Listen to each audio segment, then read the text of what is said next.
Hello, Newport. Welcome to From the Desk of the Mayor. Thank you, NEK-TV, for allowing us to come to the City of Newport every week to look at the issues and keep them updated. And we really appreciate all of the residents coming to the Mayor's Hours on Monday from 9 to 11 a.m.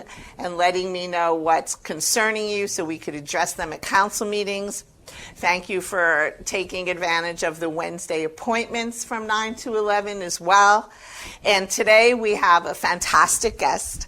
We have Farzana, who we're going to be introducing in a few seconds. And I believe that public safety and some human trafficking issues are something that you all will be interested in. And I'm going to introduce Farzana now and ask her to please tell us a little bit about her job and actually what she does for the City of Newport. Hello, Farzana. Hi. Thank you. Thank you for having me here. This is really exciting. I have been on interviews before with Mr. Wheeler, but this is new, so thank you.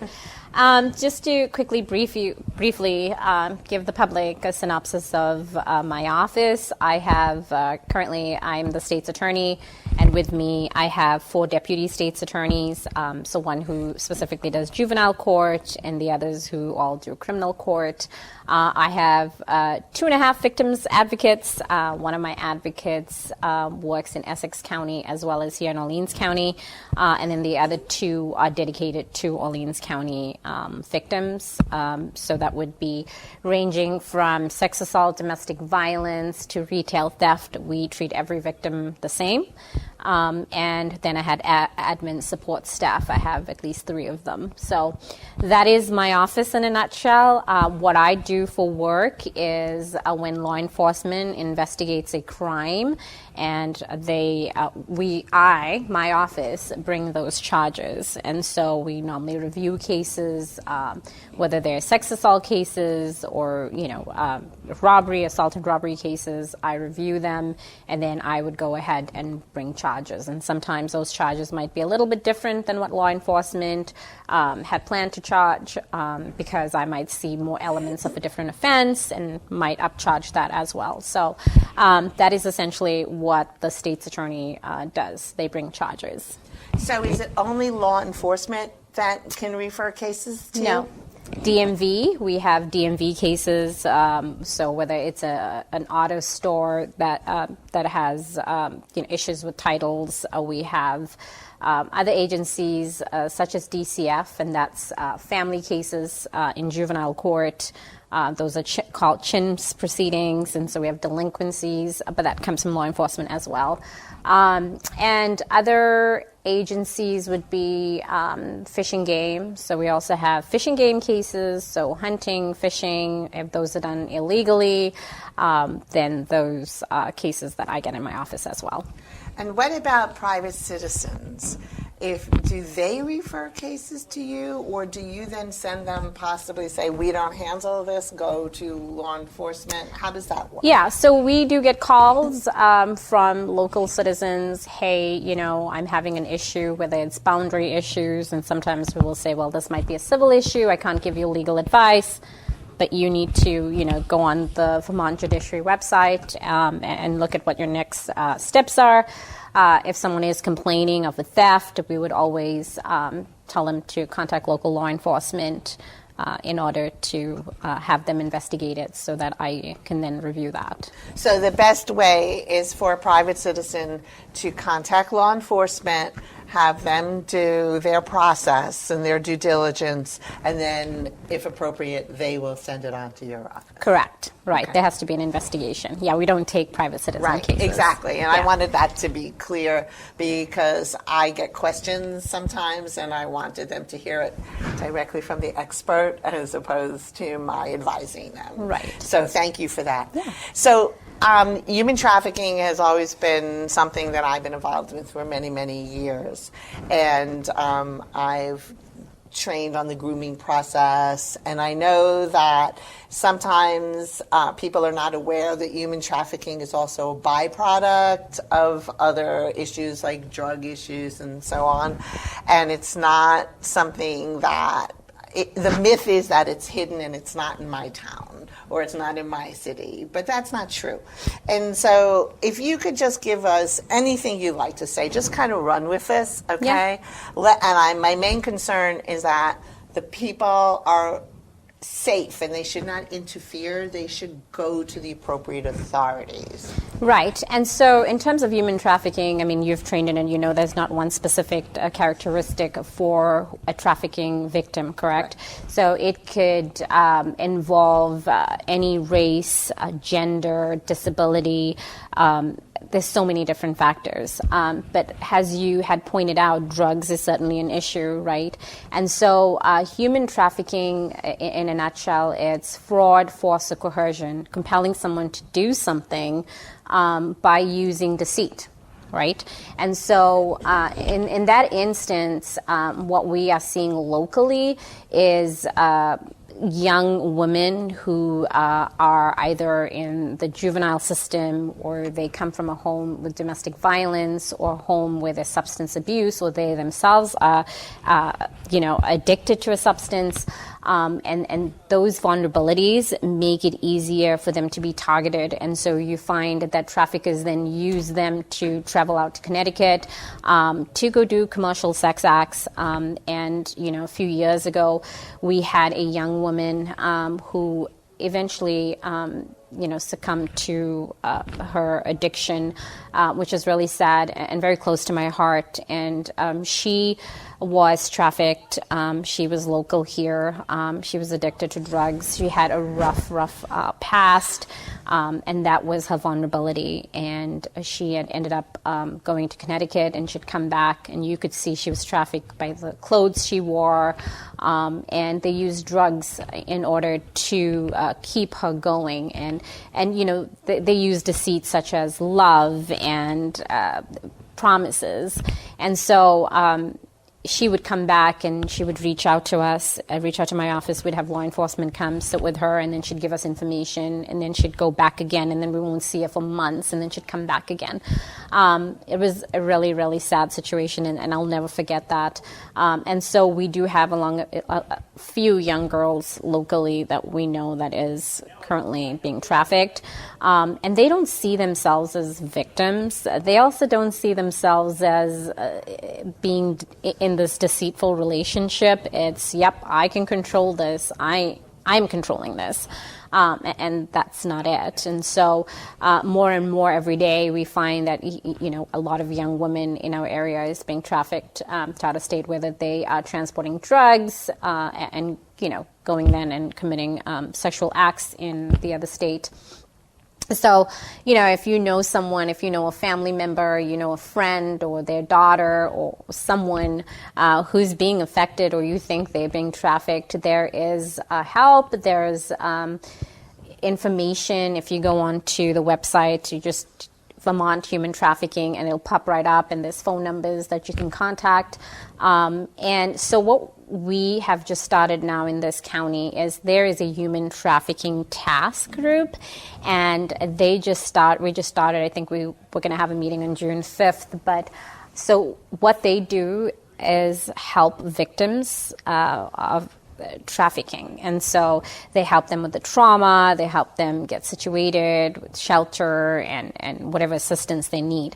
But they have to come to them, right? And we've actually referred an individual who I was shocked that actually met with the task and is ready to work with them and better her life. And so that is something that's new to our area, which I'm really excited about. I think it's much needed.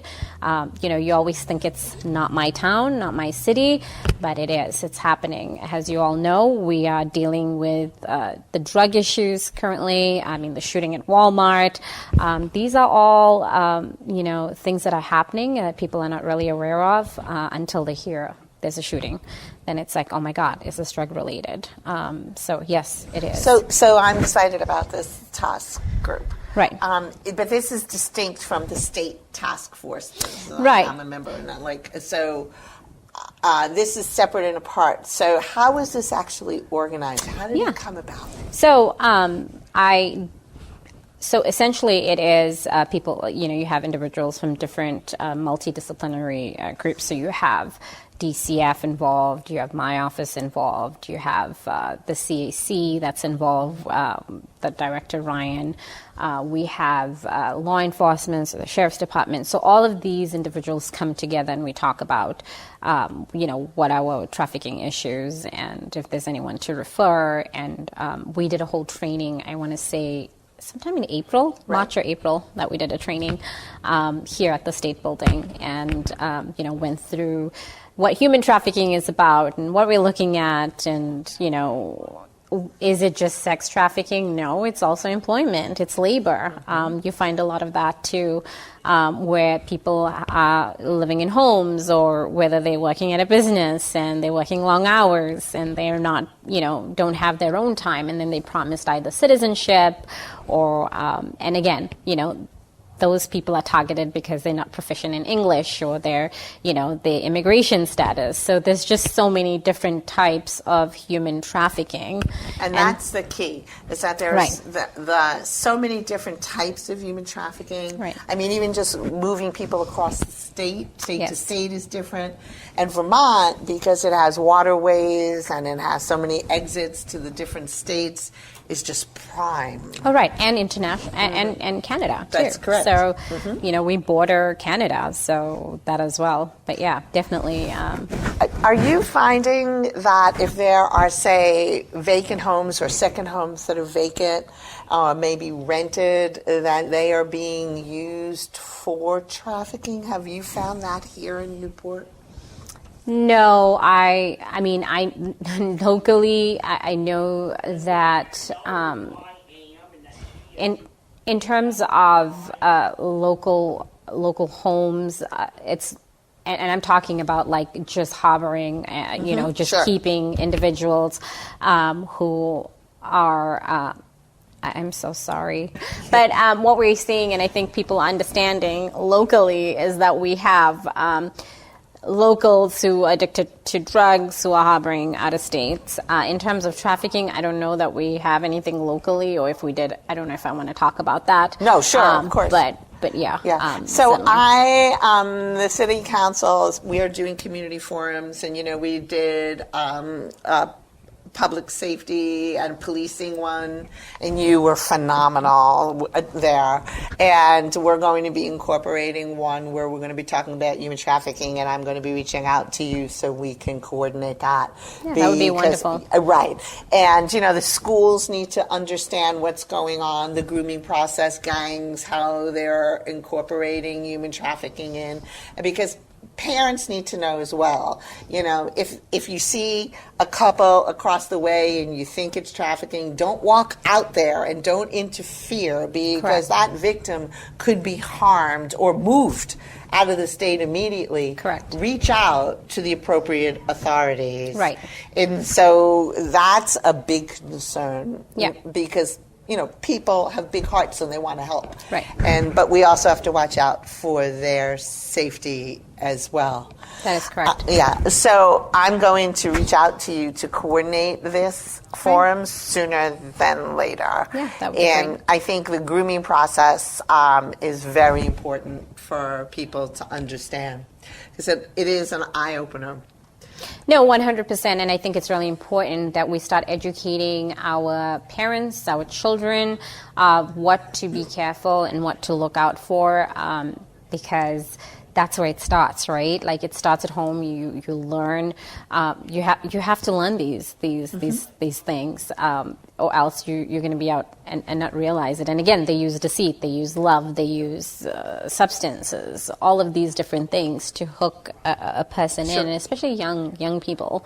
You hit the word hook. Right. I mean, Yeah. that's the key. They Right. are hooked. And, Yeah. you're dealing, and we have a lot of, say, what they used to call latchkey Yeah. kids here. So, parents are working, Yeah. and, so they're home, and they're victims. They're apparent victims. Right. And regardless, it doesn't matter what your economic stature is. Exactly. Okay? So all these myths need to be demythified, you know? Right. And so that's why I want to have this forum, Yeah. because it's really important.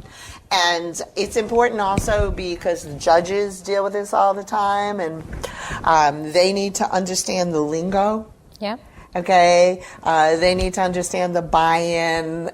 Sometimes a judge, innocently may turn around to somebody who's a victim and say, well, when's the last time you were fed? Wrong words to use to a victim, okay? Or who's your daddy, things like that. So there are so many points that people need to be educated on.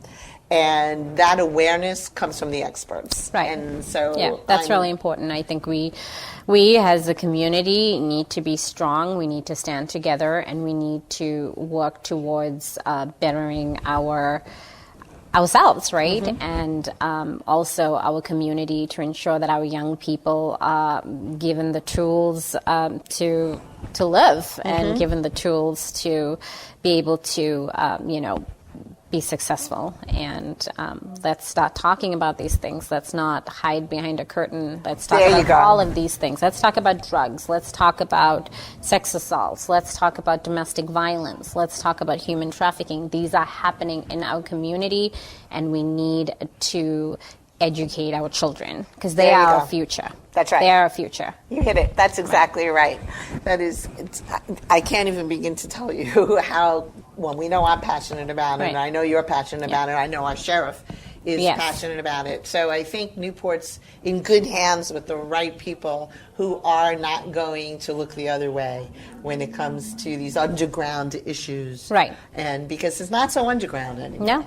And so that's great. Do you have anything to the citizens of Newport, like anything that they should be aware of, anything that you just, as an individual, I know you're doing a walk. Tell me about this walking that you're doing. I am doing the Catamount run. It's 25 Ks, and that's coming up at the end of the month. And I am doing a 3-day hike at Katahdin in Maine with some friends who actually reached out to me and said, hey, I think we had one person drop off. We have an extra ticket. Do you want to join? And I'm like, yeah, sure. And I'm not an avid hiker, but they're like, yeah, I did Westmore Challenge a few years ago, and I sort of just jumped into it like a week before without any training, and I completed it. And so they were like, yeah, you did Westmore without any training. I think you'll be fine. I'm like, okay, perfect. Oh, so how fun, though. I am excited. I love the outdoors, and I grew up camping a lot, and we camped a lot at the ocean, and so my mom and my dad loved camping, and so it'll be really nice to kind of get out in the wild and be able to just decompress from life and be able and you have to a new member of your family, correct? Oh, right, yeah. Our little, see, it's like total exposure I here. I know. So we do have little Ziggy, who is from Louisiana. He is a Maltese poodle, and he's a sweet little dog. We call him, he's like a little cat. He's just so calm, and he just hangs out. If you actually... by my office, on your way to DMV, you'd see this little dog sitting by the window. That's Ziggy. He loves it. And Ziggy is, I brought him in as well for our victims. A lot of the times when they come in, they're super anxious or stressed or emotional. And Ziggy just gets right up on their lap, and they comfort him, and everything's great, and they so focused on him, and oh, he's so cute, or and they totally forget about why they're there. So that's really nice to have. So he's been a great support for our office. Beautiful. even the employees. But yeah, that's great. You're right. So we are talking, the council's talking about, revitalization plans for Newport. And as we go through, when we get the plan back, we'll sit with you as well, because we'd love your input on, we're looking at the police, who needs to be moved where, and waiting on this plan to come back. And we just approved yesterday who was authorized to go out and, do the consultants. So we're excited about that because we had already gotten the money from the state to do it, and this is now something we we are so excited about it because we know Newport needs our help, and we want to be there, and we want as many people who have an understanding of what's needed. Like, you need certain things for your office. The police need a better situation. We need more restaurants. We need more businesses. Where should the state people be? You know, like, so this is like not something that we should be doing in a silo, and I get the whole, okay? We're definitely focusing on that too. But it's not just a silo, okay? It's an encompassing plan of what makes sense. Can I tell you what I'm really hoping for? Yes. So I am a huge proponent of recreational facility for children. Yes. So I feel like we need to have, I know that we have the soccer program in the summer, and how nice would it be to have like an indoor soccer facility where you can, it doesn't have to be huge. It could be like just one soccer indoor field and so that kids or adults even can go in. I know when they had I believe they had a gym over here, and I want to say they had like an indoor soccer and then facility. it was So I think it's so important, even not just an indoor soccer field, but something for children that even in the winter they could also do, because that would take them away from home and give them a space where they can let loose and get some exercise and be healthy. And I think that is so important for our young children. And I feel like we need more of that in Newport. And I think we're all in agreement with that. Okay. And I know that. And the key is where? What's the project and where will it fit? And that is why we really needed professionals to come in and say, we need to do a whole plan. Yeah. We have all of these ideas. And when people come to my mayor's hours, they come with brilliant ideas, from teen centers to walking malls to, we need parking, and we get it. But the key right now is... Start small. That's right. That's exactly right. Okay? Yeah. We need to look at this whole concept, how TIF districts are going to work for us. We can't do it without assistance from the state. That's, obvious. Right. And the governor and his administration have been overwhelmingly open to working with Newport. And I can't thank them enough for every time I reach out. They meet, and That's great. And they come here and they pay attention. And we have had more of the state administration down here in the past 8 months than I believe we've had in a long time. And we're going to continue to ask them to come down. That is because they do have an interest in Newport, and they've been helping us with the funding. So I want to thank them for that. That's wonderful. I mean, I think that's so important for people to know that this is happening too, and for them to know that the governor has given us support. I think that's really important. That's the key. But we all have some great ideas regarding the children, and that also ties into our trafficking discussion. Well, but that's the thing, and it also ties into what is their trajectory in life, right? Like, are we going to follow suit? And a lot of young children are growing up in homes, like throughout the state, right? Growing up in homes where there's substance abuse, domestic violence, all kinds of things. And most of the time, these children don't have an avenue to, even be able to leave the home and go do some activities, or see that there's more to life and see that there's more out there. And I think having something for the children is so important, because that way, they get out, they can focus on a sport, focus on something that they really enjoy, or they might have strengths and talents in soccer or basketball. And so having that available to them, could get them to focus on other things and not sort of fall, to the wayside, or fall in that same footsteps as either, according to what's going on in their home. So I think that's really, really important that we give our kids the tools. Sure, and not only that, not everybody is fortunate enough to be able to afford private lessons, or have parents who are capable of taking the time to drive them all over the state to participate. So this would open up an ambassadorship, mentorships, and they can have friends, and then fun. Yes. they could have That's important. fun. Yes. And that's what we're supposed to Right. be about, is letting kids have fun Right. in a safe environment. Right. So I can't thank you enough for this. I do need to say that we did have a council meeting yesterday, and we covered a lot of territory, and that council meeting will be shown on NEK-TV because they tape it. But it is important that there was an issue that came up, and I just need to address it here so that everybody understands that it was addressed, okay? And this statement was actually made by me yesterday at the council meeting. And it was brought under new business because it was in response to a council member who brought up an issue under new business.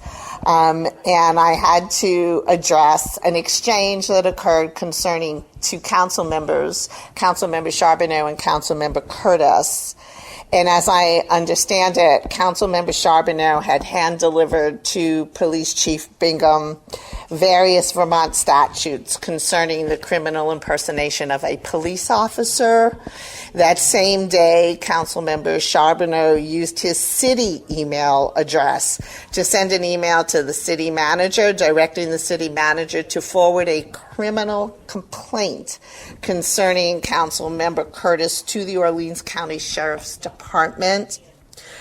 Although I am not aware of Councilmember Charbonneau's precise concerns, I do understand that Councilmember Charbonneau is seeking an investigation into whether Councilmember Curtis violated Vermont law by acting briefly as both a city council member and a city constable. As you know, Councilmember Curtis resigned from his position as city constable last week after Councilmember Charbonneau raised concerns that the constable position was incompatible with his position as a Newport City councilor. Councilmember Curtis was the city constable for only approximately 30 days. Councilmember Curtis did not take any action as constable before resigning from office. Councilmember Curtis did not receive any compensation from the city for his brief tenure as city constable. And as your mayor, it is my job to ensure that the laws and the city ordinances of Newport are enforced, and that city officers faithfully perform their duties to the members of the community, and I do take that responsibility seriously.